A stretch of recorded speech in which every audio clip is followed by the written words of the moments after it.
សៀមរាបប្រៀបថានៅសតកាលខ្ញុំប្រតិព័ន្ធការបាត់ដំបងដល់ចិនគំរួញគួនកិនគេងផ្ស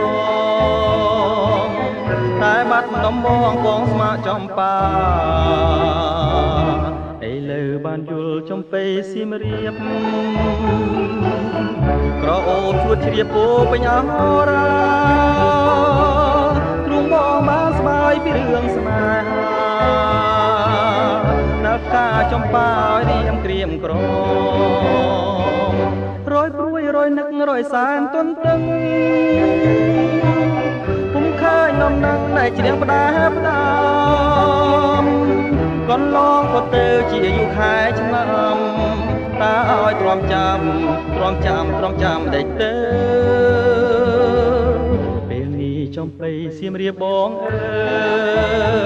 យមានតែអ្នកហើយព្រះលោកដំរើជួយផងគ្រាន់ឲ្យបងបានរស់នៅជាគ្នាតទៅនឹងចំបៃអើ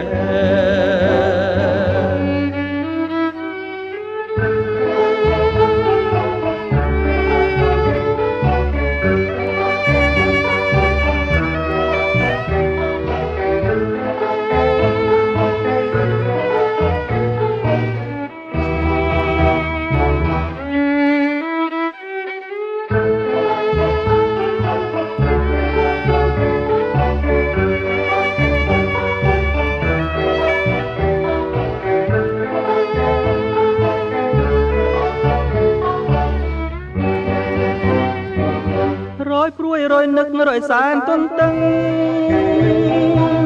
ពុំឃើញនំនឹងដែលជ្រៀងផ្ដាផ្ដាំ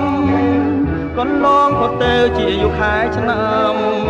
តើឲ្យទ្រាំចាំដេចទៅ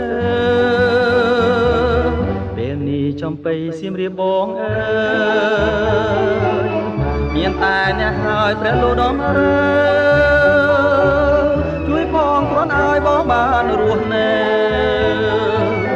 ជាគ្នាតទៅនឹងចំបៃអើយជាគ្នាតទៅនឹងចំបៃអើយជាគ្នាតទៅនឹងចំបៃអើយ